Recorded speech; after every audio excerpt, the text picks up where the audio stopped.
Shalom jemaat Tuhan, mari kita memuji menyembah Tuhan, bersorak bagi Tuhan dengan iman, dengan kuasa darah Yesus menjadi dasar kita memuji Tuhan hari ini. Haleluya, mari kita memuji Tuhan. Yeay. Sama-sama bertongan. Dari rumah mari kita menyembah Dia. Yeay.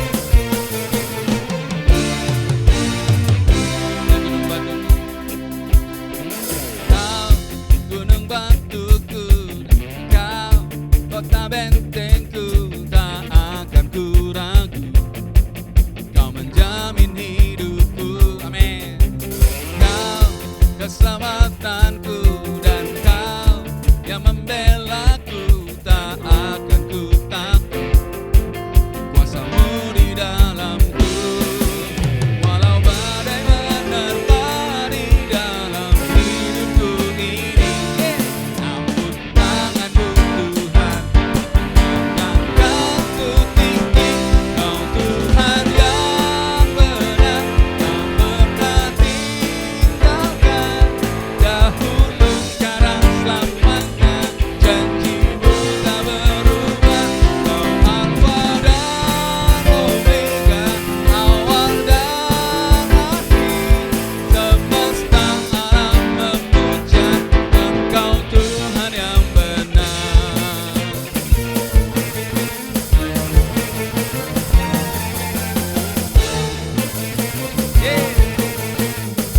Katakan dengan iman, kau betul-betul kami Tuhan.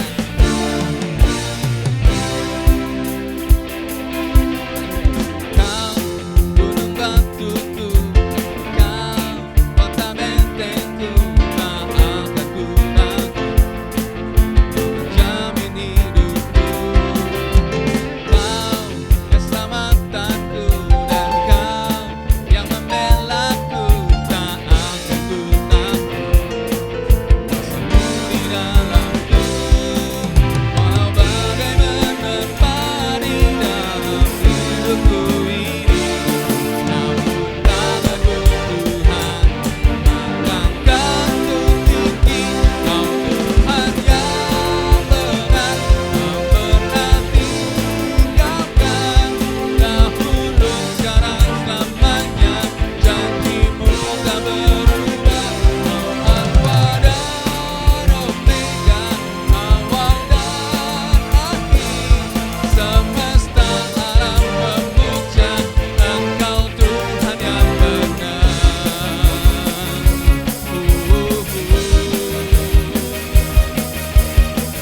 Haleluya. Kau Tuhan kami yang benar, Tuhan yang besar. Tuhan akan membawa kita dari kemuliaan menuju pada kemuliaan. Amin. Walau badai menerpa di dalam hidupku ini, namun tanganmu Tuhan, angkatku tinggi. Tuhan yang benar, tak pernah tinggalkan. Dahulu, sekarang, selamanya, janji-Mu tak berubah. Kau Alfa dan Omega, awal dan akhir. Semesta alam memuja Engkau Tuhan yang benar. Semesta alam memuja, semesta alam memuja, semesta alam memuja Engkau Tuhan yang benar. Haleluya, haleluya. Dahsyat Kau Tuhan, haleluya.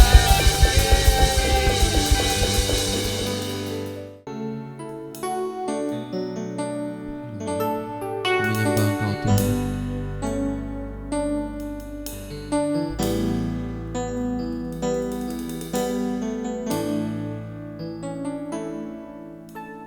Firman-Mu berkata Kau besertaku,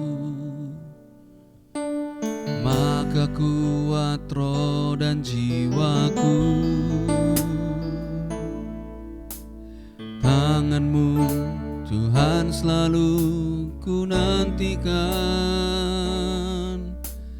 di setiap langkah ku percaya. Firman-Mu berkata Kau besertaku, maka kuat roh dan jiwaku. Tangan-Mu Tuhan selalu ku nantikan, di setiap langkah ku percaya. Dengan sayap-Mu ku akan terbang tinggi, di tengah badai hidup ku tak menyerah. Kau kekuatan dan perlindungan bagiku, pertolonganku di tempat maha tinggi.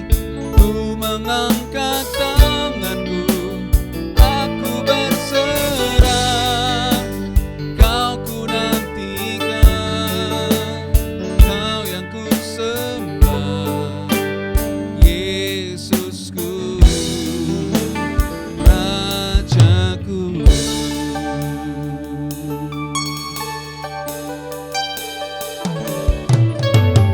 Firman-Mu berkata Kau besertaku, maka kuat roh dan jiwaku. Tangan-Mu Tuhan selalu ku nantikan, di setiap langkah ku percaya. Dengan sayap-Mu ku akan terbang tinggi, di tengah badai hidup ku tak menyerah. Kau kekuatan dan perlindungan bagiku, pertolonganku di tempat maha tinggi. Ku mengangkat tanganku, aku berserah. Kau ku nantikan, Kau yang ku sembah, Yesusku, Rajaku.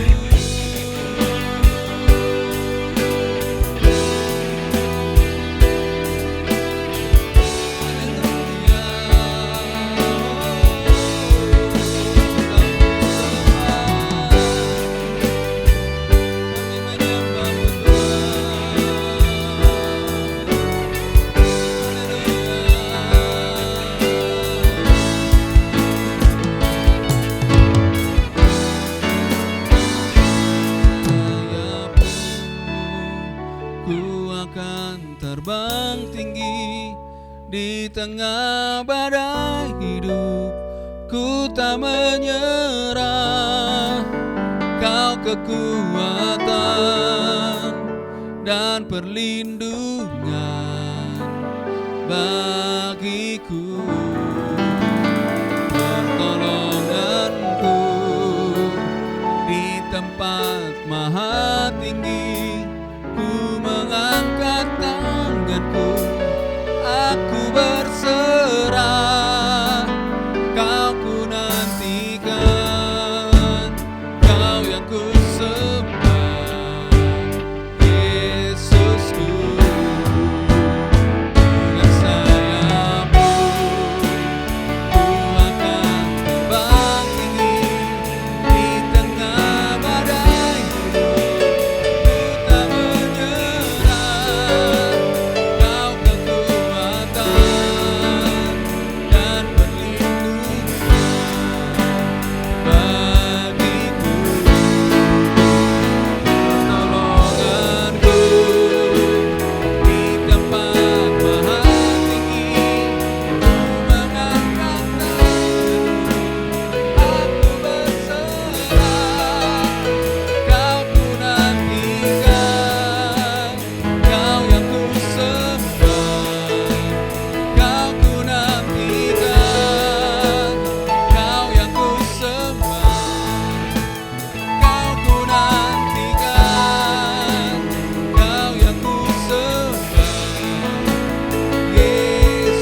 kehidupan kami Tuhan.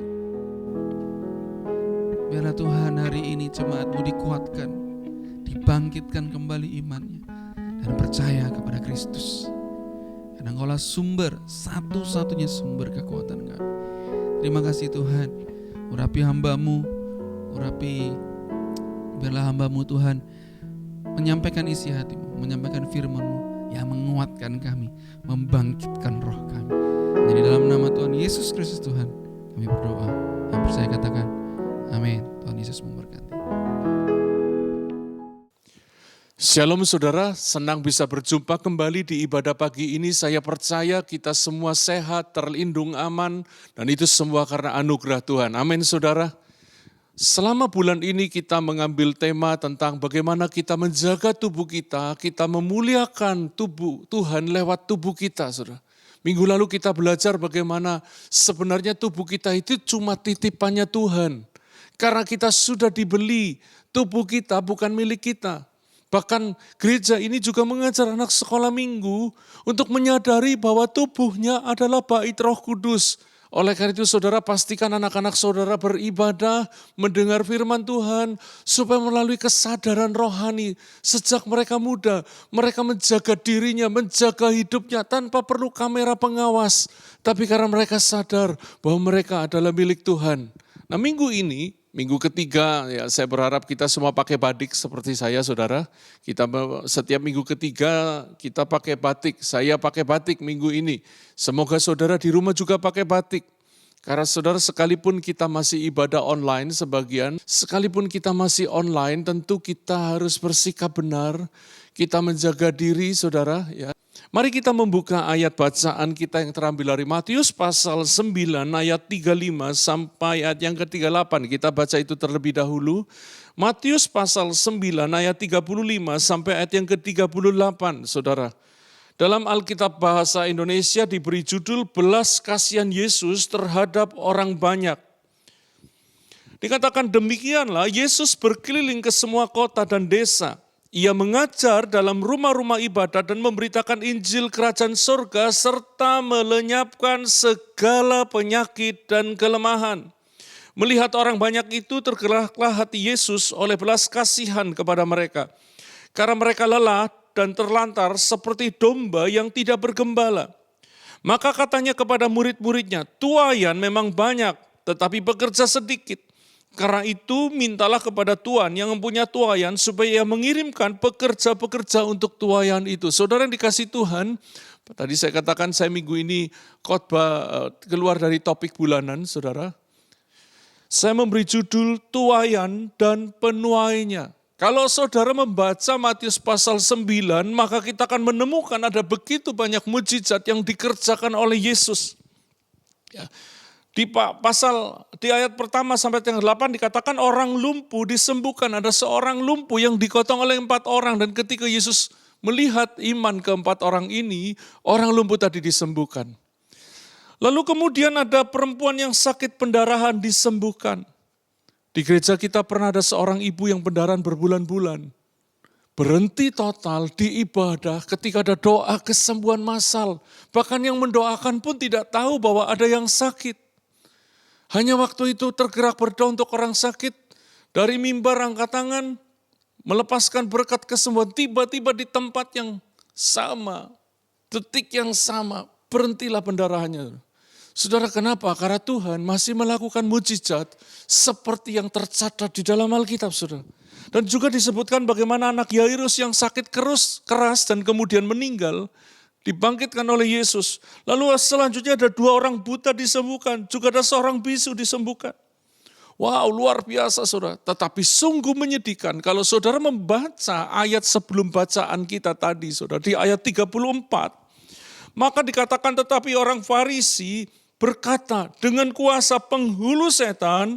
Ia mengusir setan. Yang ngomong dengan penghulu setan. Dia mengusir setan.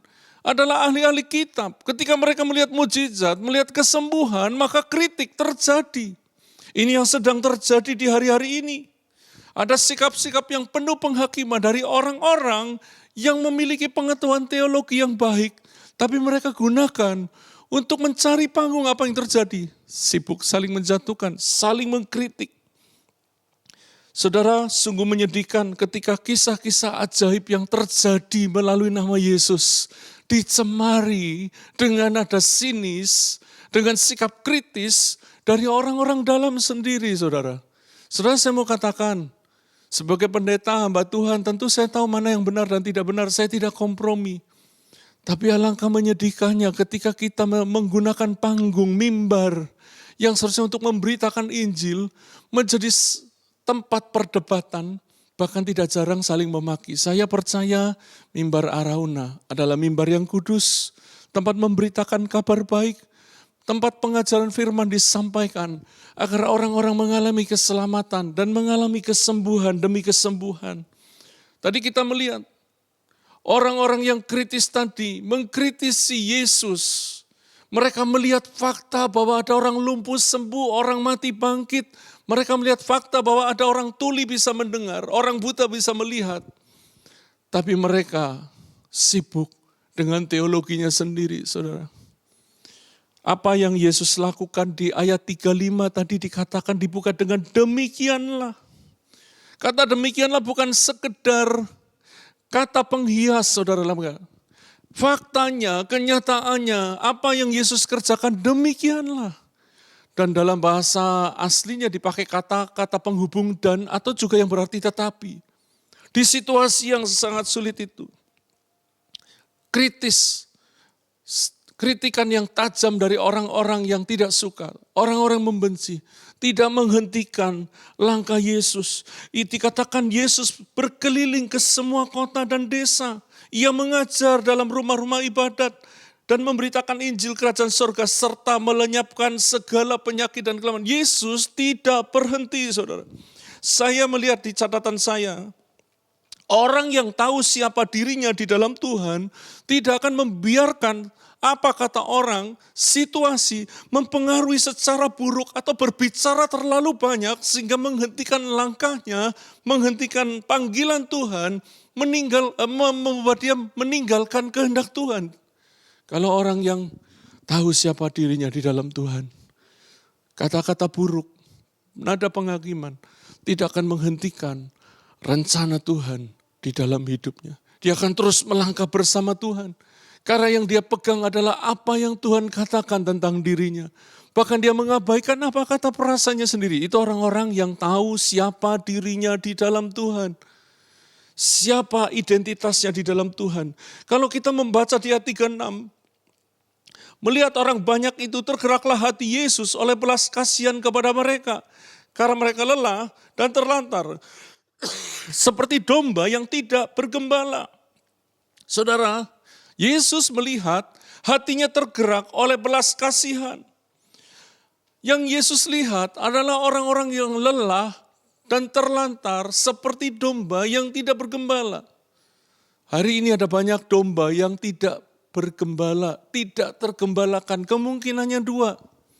Memang tidak digembalakan, tapi yang sekarang terjadi adalah memang mereka tidak mau digembalakan.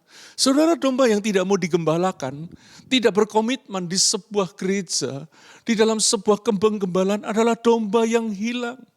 Karena Tuhan tidak punya lembaga lain selain gerejanya. Saudara, saya tidak hanya berkata lembaga gereja yang punya status hukum, tapi sebuah komunitas yang terpimpin secara rohani, tergembalakan, dan Tuhan menempatkan gembalanya dan domba-domba yang digembalakan di tempat itu. Orang-orang yang tidak mau berkomitmen sebenarnya sedang terhilang jiwanya. Tapi orang-orang yang memiliki komitmen, mereka seperti domba yang ada di dalam penggembalaan. Saudara, Yesus melihat engkau lelah. Yesus melihat engkau terlantar. Dan hatinya tergerak oleh belas kasihan. Demikian pula GBI Arauna. Ketika ada orang lelah, terlantar. Saudara, di gereja kita, kalau sudah urusan satu keluarga, yang kedua jiwa terhilang, maka kita akan melakukan apapun demi orang itu ditolong, diselamatkan, demi keluarga-keluarga dipulihkan. Kenapa? Karena kita belajar seperti Yesus, memiliki belas kasihan atas jiwa-jiwa. Kalau pagi ini jemaat yang dikasih Tuhan, engkau sedang lelah dan terlantar, kabar baiknya Yesus mau mengangkat bebanmu. Kalau engkau datang kepada Yesus, Yesus berkata, mari kepadaku yang letih lesu dan berbeban berat, aku akan beri kelegaan. Saya percaya kelegaan sedang terjadi saat ini. Dan Tuhan berjanji dia akan menambah kekuatan, menambah semangat kepada yang tiada berdaya.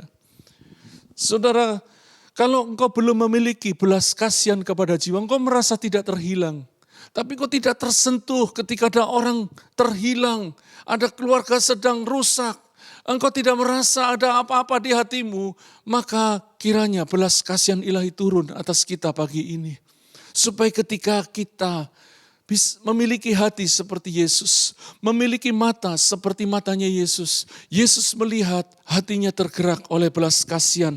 Saudara, apa itu belas kasihan? Belas kasihan perasaan yang sangat dalam, yang membuat seseorang itu peduli, bukan sekedar terharu. Hari ini ada banyak orang, mereka cuma sekedar terharu. Lah kalau terharu, saudara nonton sinetron, ceritanya, waduh apalagi zaman sekarang begitu memelas.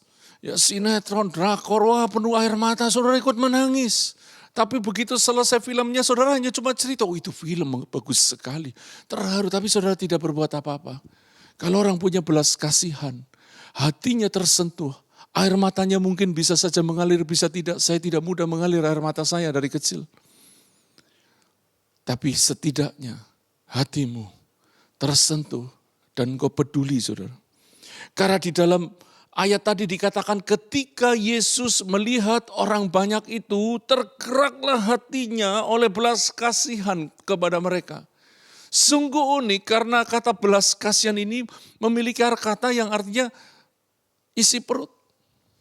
Dan dipakai kata kerja yang artinya kalau sudah membaca di situ ada splagnisomai, maka itu seperti gerakan peristaltik usus. Saudara, kenapa digambarkan seperti isi perut belas kasihan itu? Sadar atau tidak, saudara, ada banyak orang digerakkan oleh isi perutnya.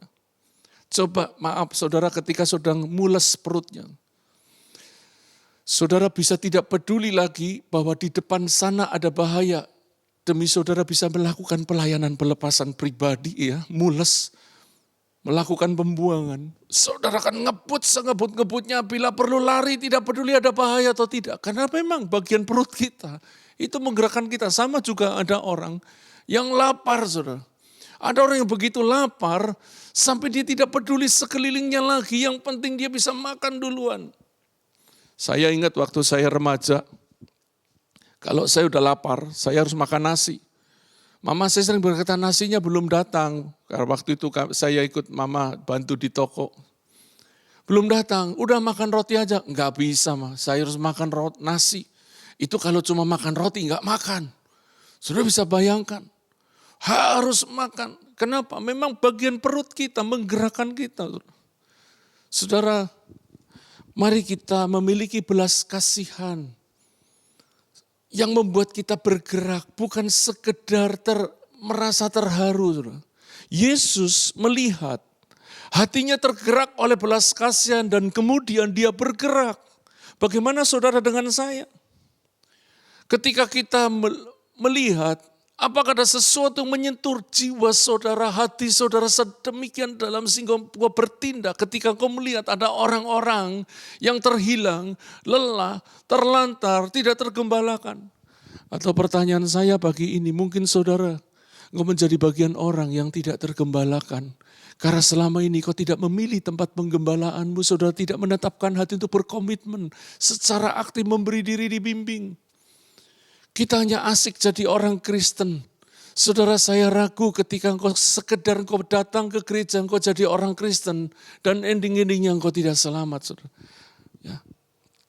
Di ayat 37 dikatakan, maka katanya kepada murid-muridnya, tuaian memang banyak tetapi pekerja sedikit.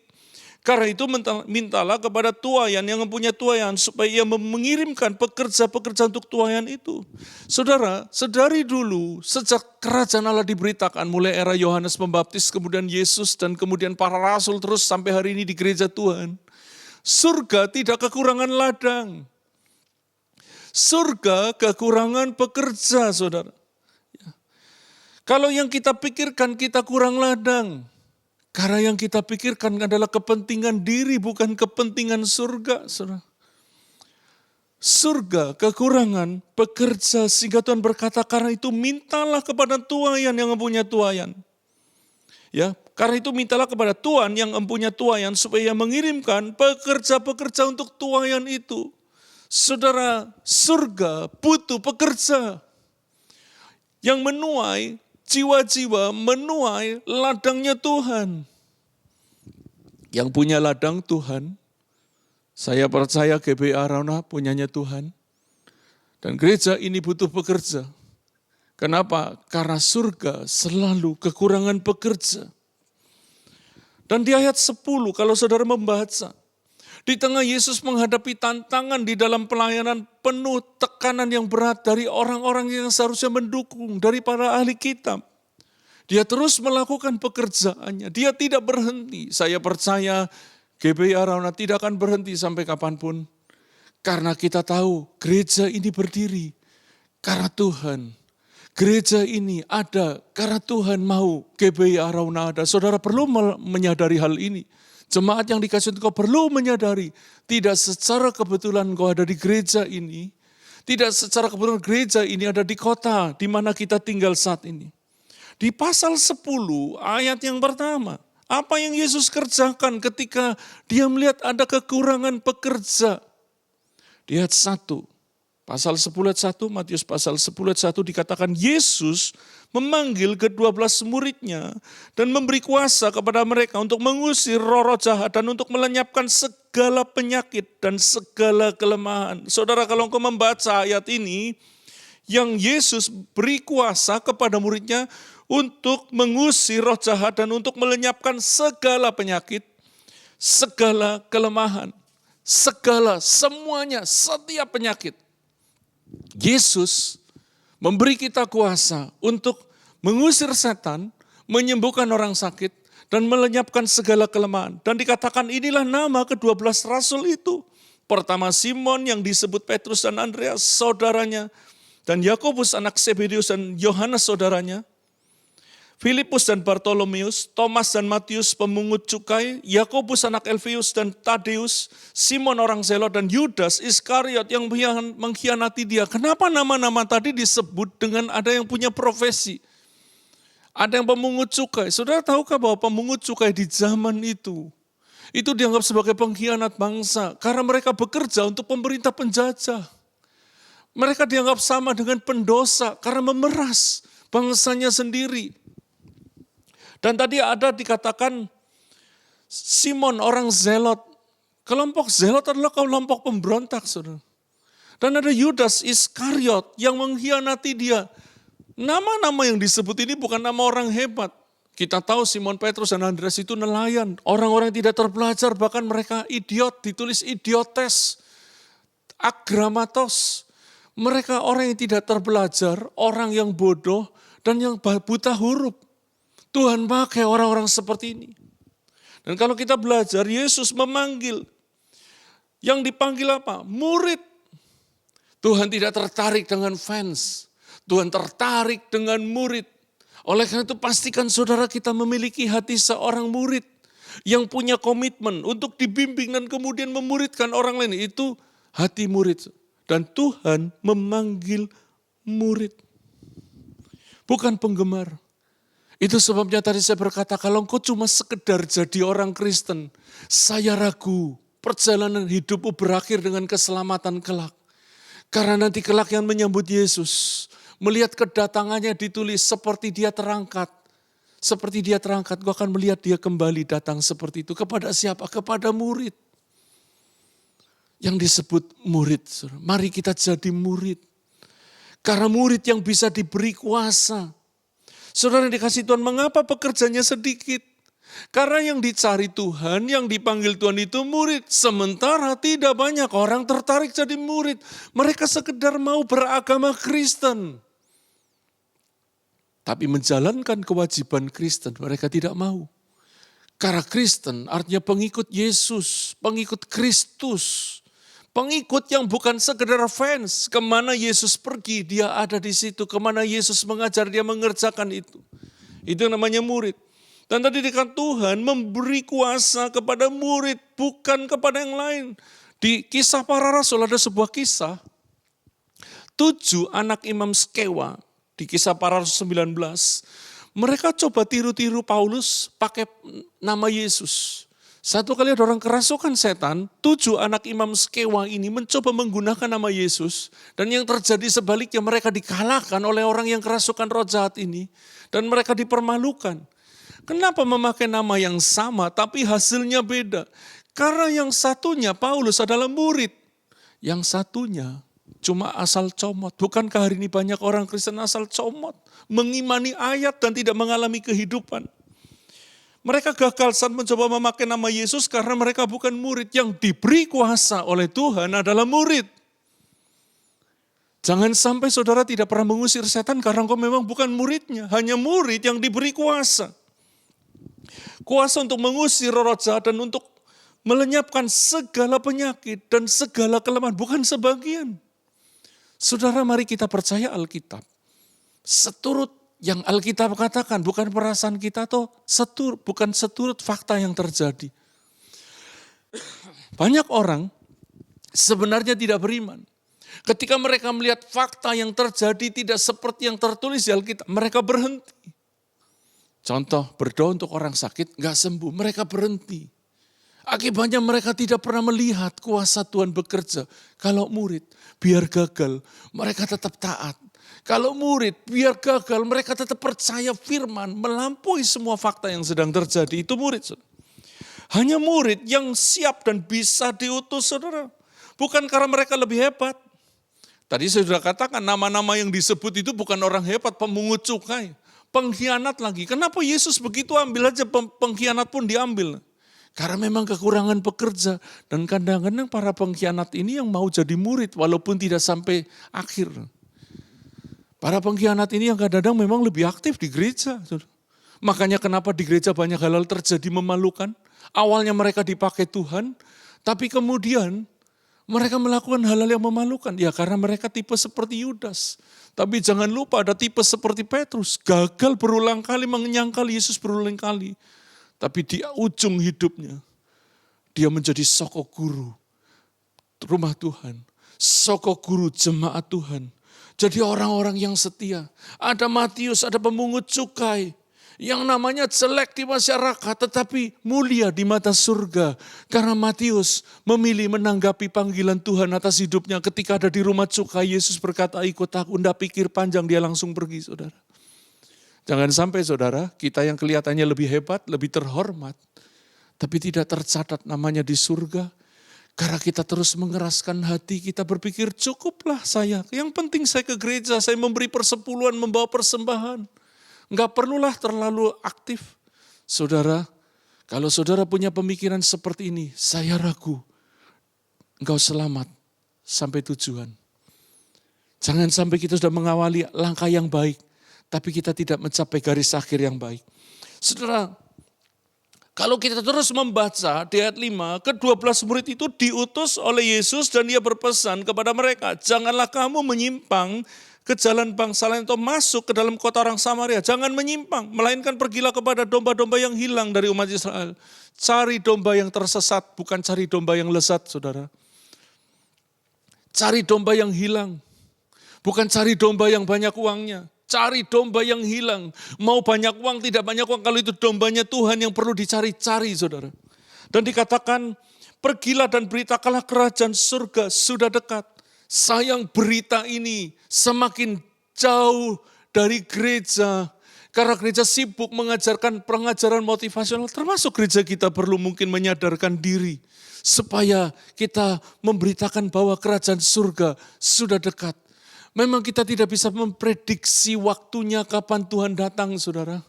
Tapi saya mau katakan, kalau saudara membaca di Alkitab, salah satu tanda zaman adalah akan terjadi gempa bumi di sana sini. Saudara, kalau engkau membaca berita, tidak pernah sepanjang hidup saya melihat gempa bumi yang sedemikian banyak. Saudaranya itu memang Ring of Fire, betul. Tapi Ring of Fire ini sudah ribuan tahun di Indonesia. Ring of Fire itu ada lokasinya dari dulu, hanya terjadinya gerakan-gerakan bumi yang semakin masif, semakin intens. Itu baru saat-saat terakhir ini, saudara. Semoga kita disentakkan bahwa tanda-tanda zaman sudah sedang dinyatakan. Kekacauan, kelaparan, gempa bumi, penyakit sampar, itu tanda zaman yang sedang menuju kepada akhirnya. Kita tidak pernah tahu batasnya kapan, tapi engkau perlu jadi murid yang sadar dan berjaga-jaga setiap waktu.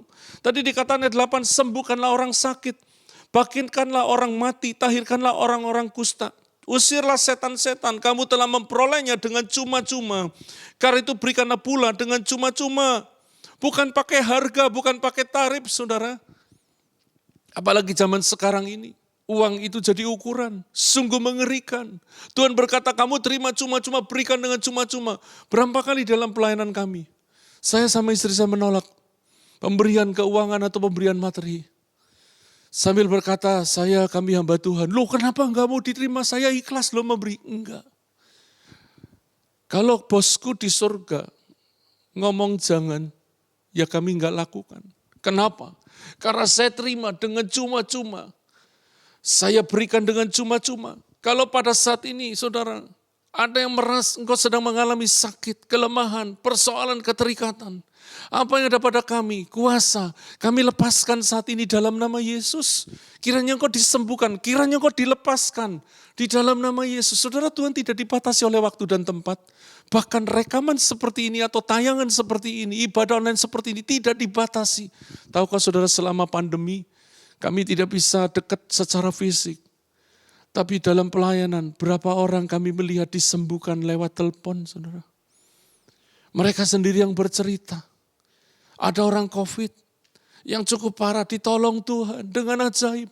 Kenapa saya tahu? Karena tiba-tiba orang itu telepon lagi. Pak, tolong doakan anak saya. Loh, oh gitulah yang lalu, oh itu sembuh semua. Kak. Satu kali saya mendoakan orang lewat video call. Sudah pakai oksigen di rumah sakit karena COVID suami istri. Dengan ruangan yang penuh dengan pasien COVID dan sungguh mengerikan pemandangan itu. Ibu ini cerita setelah didoakan. Membaik dengan ajaib hanya 4 hari. COVID pakai oksigen, pulang, sembuh.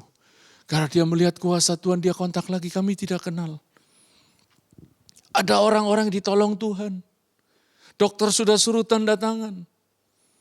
Ini prosedur COVID, kalau ada apa-apa dikubur, kau tidak tahu di mana, tidak bisa menentukan tempat suamimu. Ketika habis didoakan, padahal udah pakai sonde, kritis. Habis didoakan, besoknya dia bisa langsung jalan, bisa nelen, sembuh. Apakah itu kebetulan? Tidak. Karena apa yang tertulis di Alkitab masih terjadi sampai hari ini. Tapi kita harus memiliki mental pekerja yang benar. Kenapa? Diperlukan mental yang benar. Bagaimana tidak, saudara? Murid diutus dengan kuasa, disertai dengan sedemikian dahsyat. Kalau mereka tidak punya mental yang benar, apa yang terjadi? Maka mereka akan cari nama, maka mereka akan menggunakan segala cara untuk menarik keuntungan diri, saudara. Saudara yang dikasih Tuhan, orang-orang yang dipakai Tuhan punya pergumulan loh, saudara. Mereka harus jaga hati tetap lurus. Belum lagi setelah didoakan, lagi merintis gereja berjuang dengan keras, didoakan sembuh, didoakan ini, enggak ke gereja, saudara. Kalau toh pergi ke gereja lain yang lebih gede. Bisa gigi jari, tapi saya belajar, saya ngomong sama Tuhan, aku tetap mau lihat mujizat. Aku mau tetap lihat kesembuhan ilahi. Sekalipun 10 orang kusta yang kembali cuma 1, yang 9 lupa. Aku tetap mau lihat kuasa itu bekerja. Saya yakin juga di ibadah pagi ini, kuasa Tuhan masih bekerja secara ajaib. Tetapi sebagai pekerja Kristus, kita perlu memiliki mental yang benar. Kalau saudara terima dengan cuma-cuma, berikan dengan cuma-cuma, jangan pasang tarif. Jangan pasang tarif wani biru. Karena saya punya prinsip dipakai Tuhan. Lihat orang sembuh itu upah.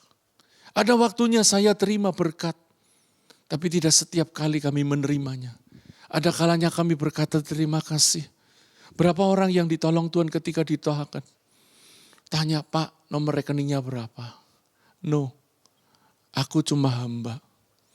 Aku terima gratis. Aku terima gratis. Aku lihat kamu sembuh, aku sudah senang. Itu upahku. Ada waktunya saya terima ketika orang itu digerakkan oleh Tuhan untuk memberkati kami. Saya terima, saudara. Saya tidak anti berkat. Tapi itu cara saya untuk mendisiplin daging. Supaya saya tetap lurus di mata Tuhan. Untuk jaga diri lurus, saudara.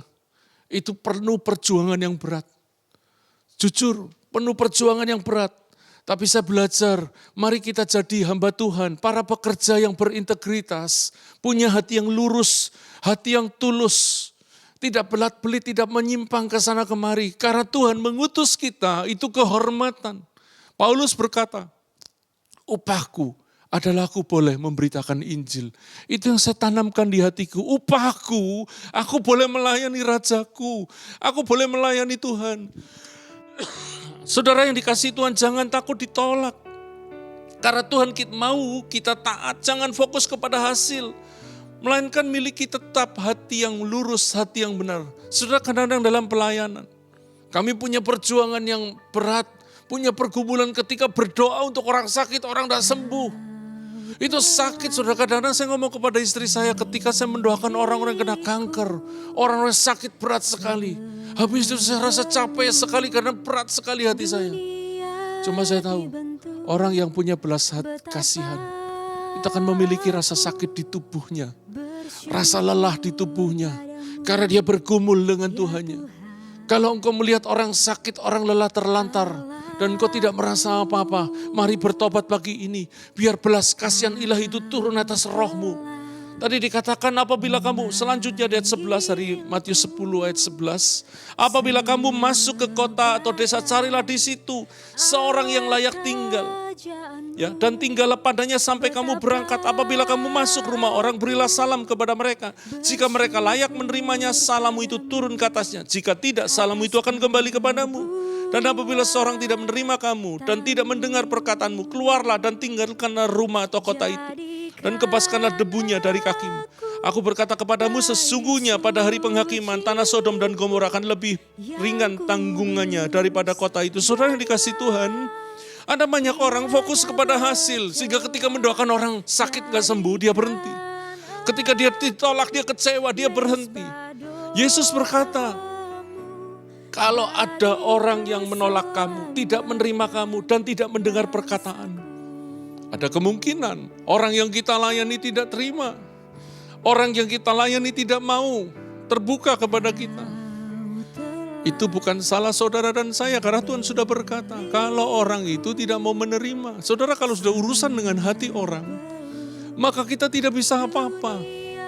Tapi engkau bisa terus menjaga hatimu untuk lurus, menjaga hatimu tetap melayani, menjaga hatimu tetap semangat dalam panggilanmu. Saudara, jangan fokus kepada hasil, karena Tuhan lebih tertarik dengan proses. Tuhan tertarik dengan kesetiaan saudara di waktu tersulit, di saat engkau kehilangan akal. Engkau nyaris putus asa, apa yang harus ku perbuat? Aku ditolak, aku dijauhi karena imanku. Dan kau berkata, aku tetap setia kepada Tuhan. Tuhan tertarik dengan orang-orang seperti itu. Saudara yang dikasih Tuhan, sekali lagi jangan takut ditolak.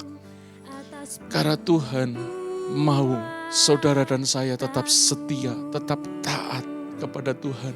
Engkau menjadi pekerja-pekerja Kristus, menjadi penuai yang berurusan dengan tuaian Allah.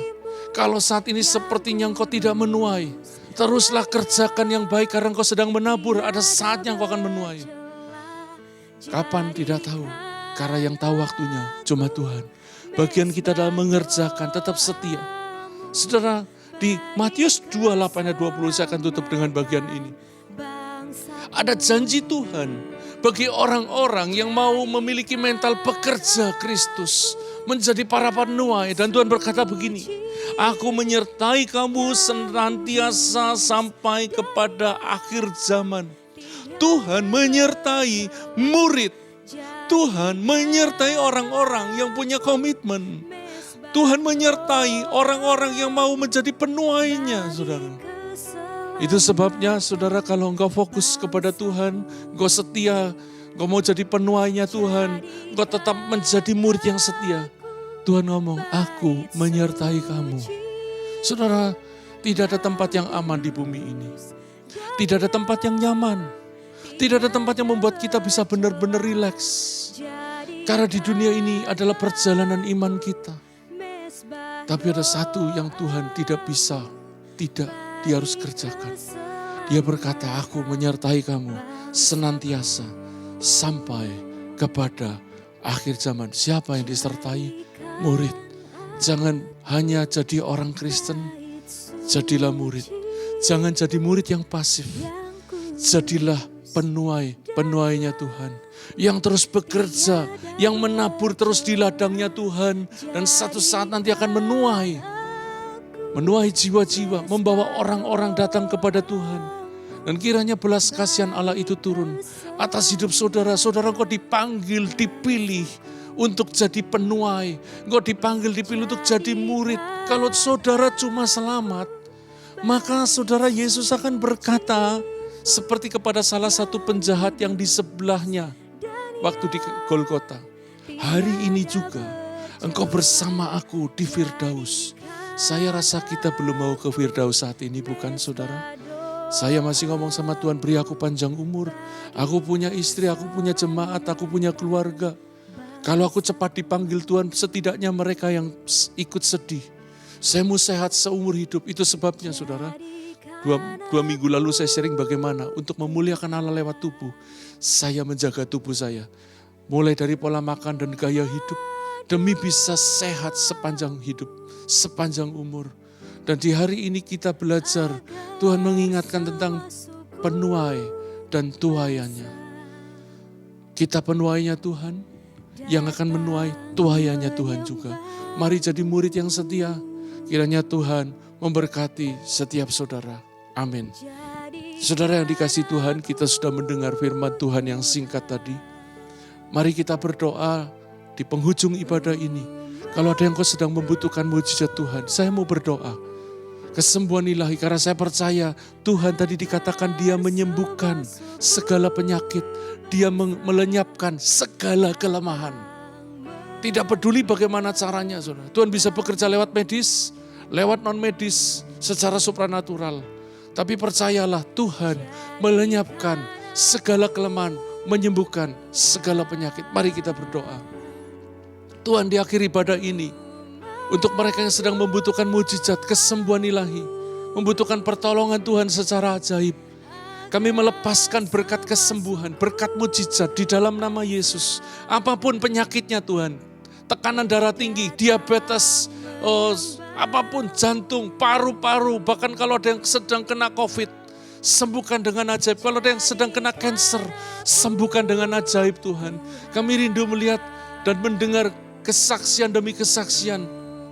Engkau masih menghentikan pendarahan secara instan. Engkau masih membuat orang yang kejepit sarafnya bisa jalan dengan sehat. Engkau masih membuat orang yang lumpuh bisa lompat Tuhan. Engkau masih melakukan keajaiban-keajaiban-Mu. Oleh karena itu kami datang kepada Tuhan, sembuhkan yang sakit.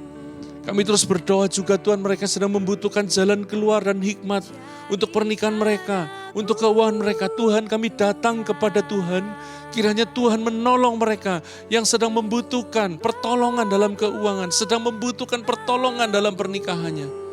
Kami juga terus berdoa buat dunia saat ini sedang ada konflik di Ukraina dan Rusia. Tuhan, kami minta campur tangan supaya konflik ini tidak melebar. Iblis tidak mengambil keuntungan. Di dalam nama Yesus biar perdamaian terjadi. Kami juga terus berdoa supaya pandemi ini segera berhenti. Ekonomi pulih, sosial pulih, kedamaian pulih. Berkati pemerintah negara kami, supaya mereka memerintah dengan hati yang takut akan Tuhan. Berikan hikmat dan kekuatan kepada para pemimpin kami. Terima kasih Tuhan, berkati gereja Arauna, supaya kami menjadi saluran berkat. Kami menjadi garam, kami menjadi terang, kami menjadi kesaksian yang baik. Berkati seluruh jemaat-Mu. Terima kasih Tuhan, kami mau mengakhiri pada pagi ini. Mari Tuhan menolong setiap kami. Mencurahkan berkat-Nya kepada setiap kami. Mari arahkan hati saudara dan terima berkat Tuhan. Tuhan memberkati engkau dan melindungi engkau. Tuhan menyinari engkau dengan wajah-Nya dan memberi engkau kasih karunia. Tuhan menghadapkan wajah-Nya kepadamu dan memberi engkau damai sejahtera yang mengangkat semua beban, tekanan, yang membuat hidupmu terasa gelap. Kiranya damai itu menghancurkan semua itu. Kekuatan baru tercurah atas hidup saudara. Dalam nama Tuhan Yesus, yang percaya katakan, amin. Tuhan memberkati.